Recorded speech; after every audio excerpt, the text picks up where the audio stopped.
Mr. Chairman, ladies and gentlemen, very briefly, I would like to make certain points. The first question is, what are the Rohingyas guilty of? They are not guilty of anything. They have not demanded independence, not even self-government. They have not rebelled, but they are being victimized. They are being annihilated. And this is what we call genocide. And this genocide has a very brutal and a very cruel aspect added to it, which is rape, gang rape.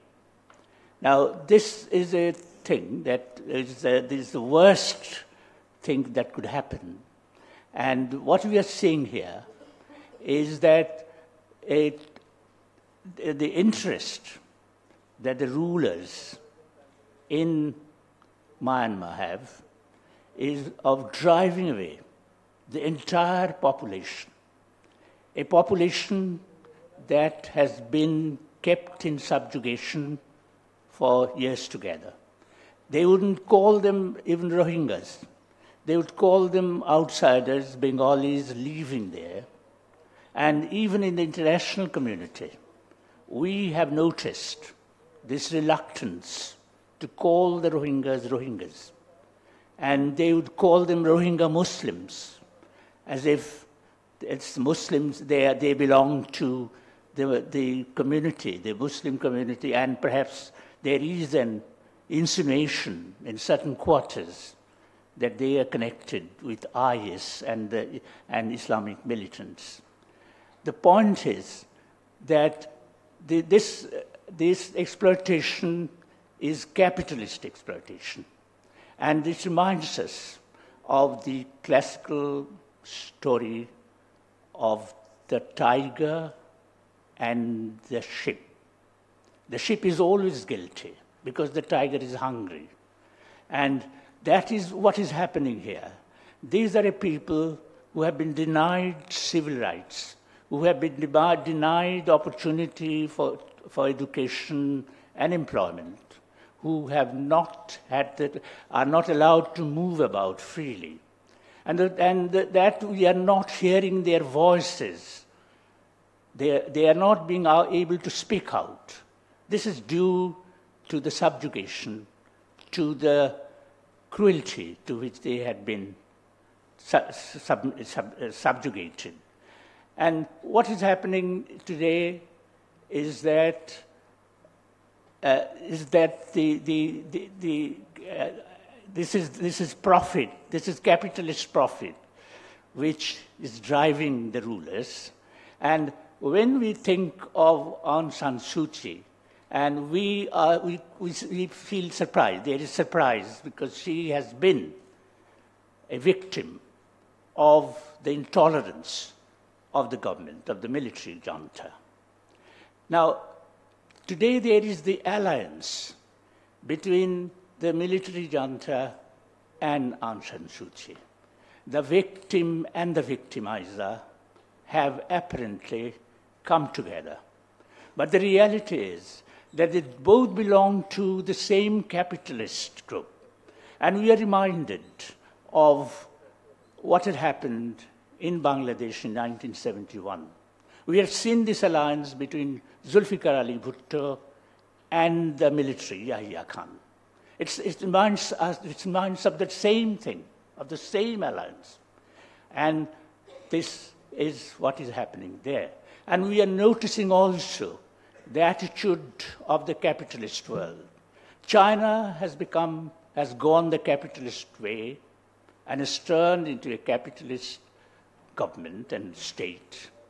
And it's not surprising how China is supporting the rulers, the Myanmar killers, and Russia is also supporting them.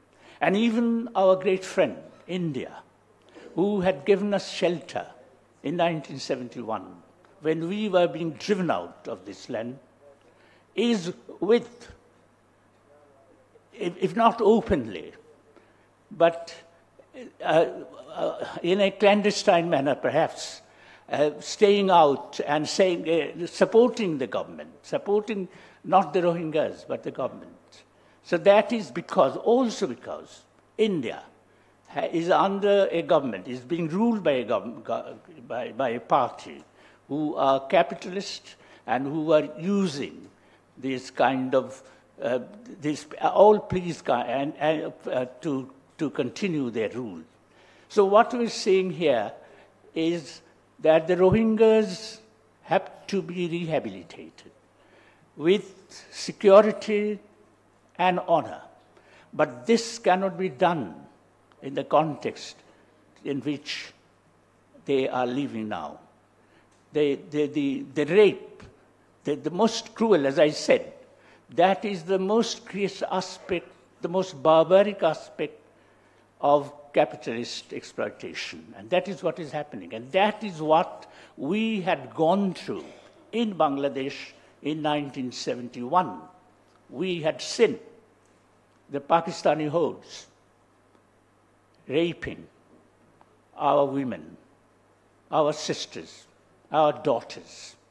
And that is happening there. But what is worse, even worse than what the Pakistanis has done, is that the army is inviting the local people to join them in this act of cruelty. That is what the Pakistanis had failed to do.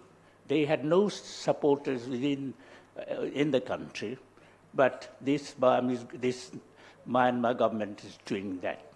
So what we are seeing here is downright capitalist exploitation, downright capitalist cruelty. And when we are thinking of the Rohingyas' rehabilitation, we are reminded that what they need is not relief only. Relief is being given to them. What they want is liberation, to be liberated out of the system to which they are subjugated, under which they had lived. So they cannot, to go back to their country, if the government is not willing, the government will not take them. That is very clear. But even to go back, even if they go back, they will not find the houses. The economy is in shambles, shattered. They will not, and they will remember what had happened to their daughters and their children. And then 60%, as we can see, 60% of the refugees that have come to here, to Bangladesh, are women and children. And that reminds us, should remind us that even in Bangladesh, we are having this gang raping. And what is worse is we are having children being abused. So there is the similarity between what the Myanmar people, the Myanmar government, is ruling class is doing, and what the Pakistanis had done, and what we ourselves, some of us, are doing in Bangladesh. And the reason is that it is capitalism what is wrong. Capitalism has taken on this fascist character, and it is barbaric, it is inhuman, it believes only in profit and not in humanity, and it is the profit-mongering that is prevailing all over the world. So when we make this appeal for relief to the Rohingyas, for rehabilitation of the Rohingyas, we are also condemning the system itself, the system that is the worldwide, it's prevailing. The Rohingya issue, therefore, is an international issue. It's not a bilateral problem. It is an international problem, and our appeal is to the international community, not only for relief, but also for liberation of the people, entire people of the world, and of the Rohingya. They go together. And what we would also appeal even to the Burmese, to the people in Myanmar, They are the voices. They have suffered. They have undergone the severe treatment, the denial of rights by the ruling class, by the military junta. So our appeal is to all communities, all over the world, to people who believe in human values, that this is a problem not local, it is an international problem, and the perpetrators of these crimes should be tried internationally in the International Court of Justice. That is also a demand.